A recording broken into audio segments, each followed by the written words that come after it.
Welcome, welcome, welcome, welcome. Debs Cooper, global stressologist here. Da-da-da. As we talk about stop carrying what was never yours initially. Do we know that one? Yes, yes, yes.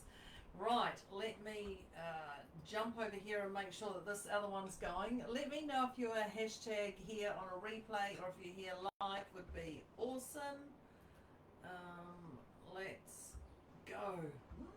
Okay, just better mute that one. We don't want to be hearing myself go through there now, do we? Definitely not, definitely not. So, no idea what I said to start with. Hashtag replay, hashtag live would be awesome to know. And grab your note-taking device, because this is I think I say this every time. This topic is something that's just come up so much lately, and it's a goodie. It's a goodie. So this is about stop carrying what was never yours. As I say that, I'm sure there's moments that you're already starting to think. So let me just give you a little bit of the first one. The first one is to actually recognize what is yours over what is not yours.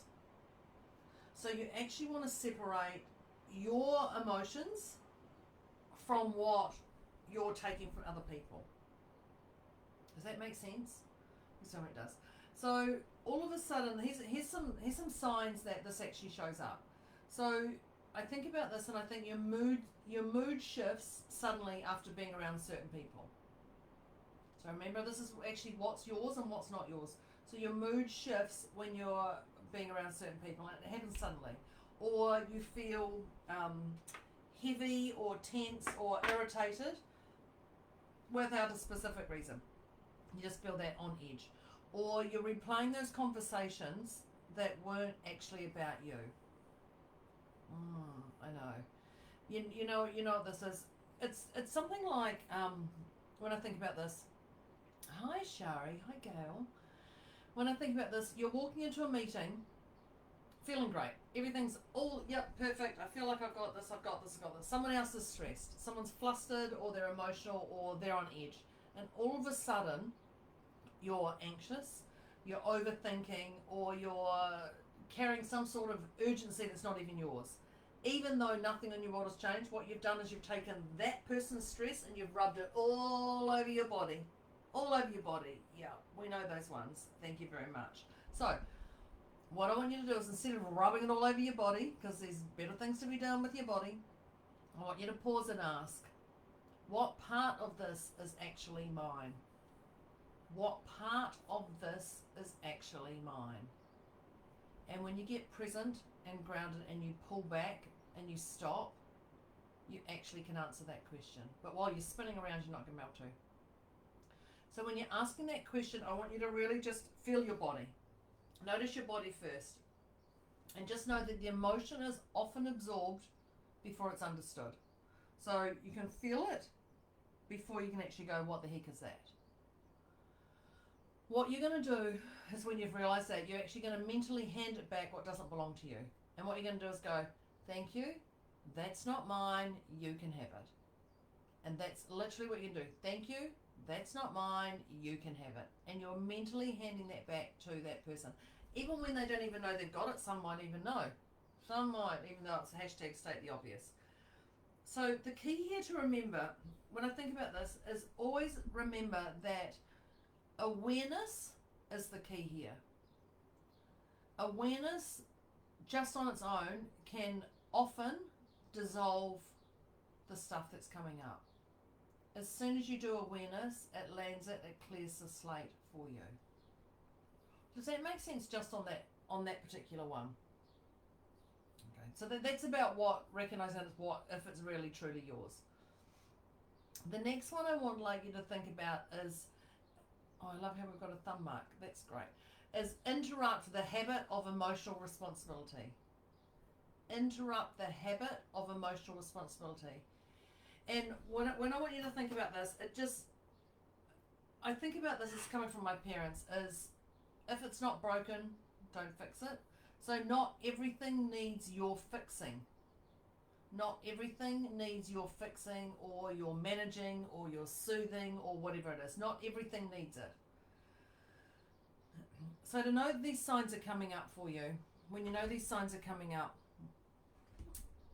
this is what happens. So you hear a story and you're compelled to rescue them, reassure them, smooth things over, just make everything perfect again. Interrupt the habit of emotional responsibility. Or you can stay calm on the outside. You can stay calm on the outside, yes, but actually inside you're drained. Eek. You can feel this emotional responsibility coming in, yeah. Or people praise you for being the strong one, but actually you're exhausted. And this is my goodie. This is my goodie that this happens, is you feel guilty when you don't step in. Oh, you hear something happen, you feel guilty. So when you think about this, here's an example that's recently happened. So a friend of a friend was upset, and my friend came to me and talked to me about it, and she said, but what happened is before they'd finished speaking, I offered all these solutions. I tried to say what works for them, reframing their emotions or whatever it is, and they didn't ask me to, and then they got shitty. How many times have we done that? How many times have I done this? So when I think about interrupting the habit of emotional responsibility, I want you to ask yourself this. Did they ask me to hold this? Did they ask me to hold this? What you're going to do is you're going to allow others to experience their emotions without interference. Now, this could be a little bit more difficult if you've got children, because you don't want them to go through what you've potentially gone through. Most people, this is not helping them. This is not helping them. Make sure that their lawn that they're growing has bumps in it, because if it's smooth, it's not going to get anywhere. They're not going to get anywhere in life. So allow them to have their emotions. And think about this. So when you go to fix it, don't think about fixing. Think about them as actually being present with them. Now, when you're present with them, things open up. When you're present and you're not trying to fix anything, they will open up. So when we think about being strong, it doesn't mean carrying everything. I don't want you to carry everything. That's not what it's about. Okay? The next one I'm going to share with you is how to release the need to over-explain or justify. Release the need to over-explain or justify. Just know that your serenity doesn't require your permission. Again, your serenity doesn't require your permission. So when I think about this, I think how this is happening. So here's some signs for you that are coming up. You explain decisions, thank you, even when no one's asked. Okay. You explain decisions even when no one asks. Eek. Or you feel defensive when choosing what's right for you. Even that. I had that the other day. I started getting really defensive. Or you're rehearsing conversations that may never happen. Yeah, can you feel that? And you seek agreement to feel settled. Yeah, it's not a fantastic place to be, that's for sure, isn't it? So when I think about this is again, your serenity doesn't require permission. So there could be an example of you say no, and then you immediately follow it up with reasons, context, background, weather, scenarios, just to make sure that no one is uncomfortable with your decision. Yeah, it's like you're giving a TED talk. You know that one? Blah, blah, blah, blah, blah. So, no is one sentence, full stop. Practice letting that no be complete. No. Can I help you with that? No. Thank you. It's always a great one, not just no. But you're going to allow yourself to start saying no. And you're going to watch the awareness again. You're going to notice the urge to justify. You're going to notice that urge to justify. And where that self-doubt sneaks in. Because when you're justifying that self-doubt sneaks in, it can actually come up and wave you and hit you like a wave. So, know that silence can be self-respect in action. Silence can be self-respect in action. So when you say no and you just be quiet straight after, that's your self-respect in action right there. The next one I'm going to give you is return to the center in real time. So when I think about this, Return to the center. Meaning, bring back to your grounding, back to your space, where you feel pulled into your own stuff, not somebody else. So you're returning back to your own center in real time. So what can happen is your breathing can become shallow and your thoughts can speed up around people, or you feel pressure to respond immediately, or you're actually leaning forward, although I'm leaning forward, but you're leaning forward in tightness and it's just a bit like that. There's this urgency and you're jumping all over it again, like you have to react right here, right now.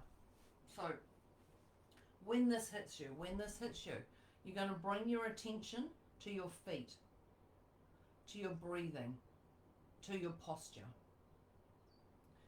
You're going to slow your exhale down, and it's signals safety to your nervous system when you do this. So you're slowing that exhale down, and you're going to give yourself permission to pause before responding.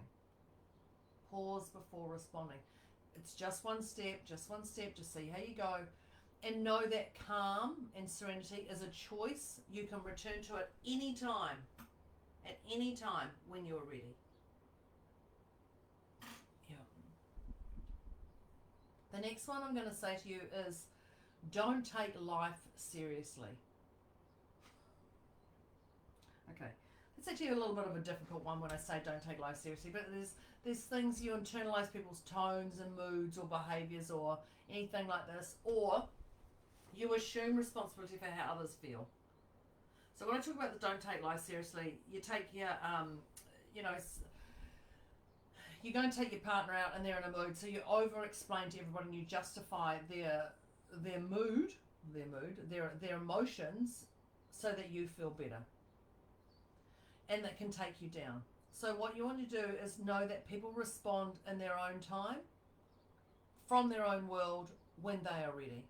And when you detach the meaning from their behavior, they're doing that because they're tired, or they're doing that because they didn't want to come out, or they're doing that because of blah, blah, blah, blah, whatever that is.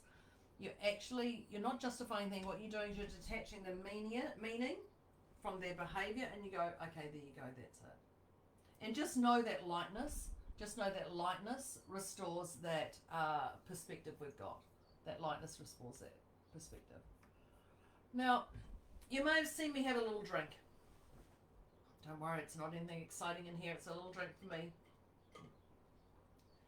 What I'm going to say to you is glitter bomb. Glitter bomb. Do what lights you up. If I'm not drinking from this water bottle, or this water bottle, or my other drink, or my coffee cup that goes like that, if I'm not drinking from those, these are the things that light me up. This is the glitter bomb, whatever it is. I don't become flat. I don't become resentful. I become alive and focused. And I love touching my drink bottle. So what I want you to do is I want you to do your glitter bomb, and I want to do what lights you up.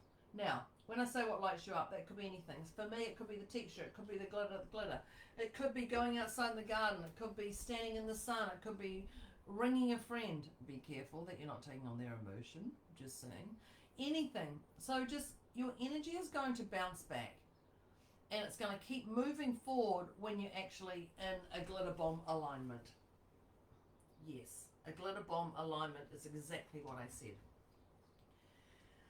Now, I want you to schedule it in your diary. This is me now. I want you to schedule it in your diary, and I want you to do it every day. Some glitter bomb, whatever that looks like. And if it takes that, do that all day, every day. Do that. Whatever that is, that glitter bomb for you.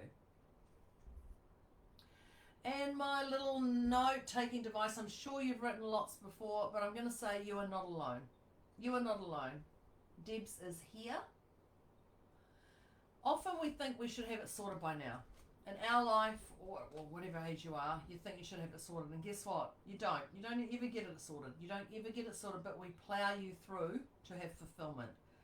So what I want you to do is I want you to think about how when someone supported you previously and how it's actually worked for you.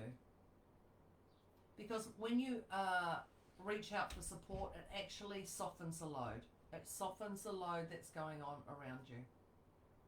And that connection brings a level of relief for you, a level of relief that, oh, someone's got my back, someone knows where I'm going, someone knows what I'm doing. Again, you don't have to carry what was never yours, and you definitely don't have to do it alone. So, listeners, here we go. It's me. Are you playing the game of life to the fullest? Stop carrying what was never yours. What's going on? So when I think about this after listening today, what's the highest priority action step? What's the highest priority action step you're going to do today that's going to achieve your inspiration or goal? What is that? What is that? Just for today. And then you're going to drop it in the chat. You're going to say, if you like this, yep, the next step is drop in the chat what you're going to do. I'd love to hear. Today I've helped you stop carrying what was never yours. Time to let it go and move on. Thank you very much. Have an inspiring day, and I will see you next time. Bye.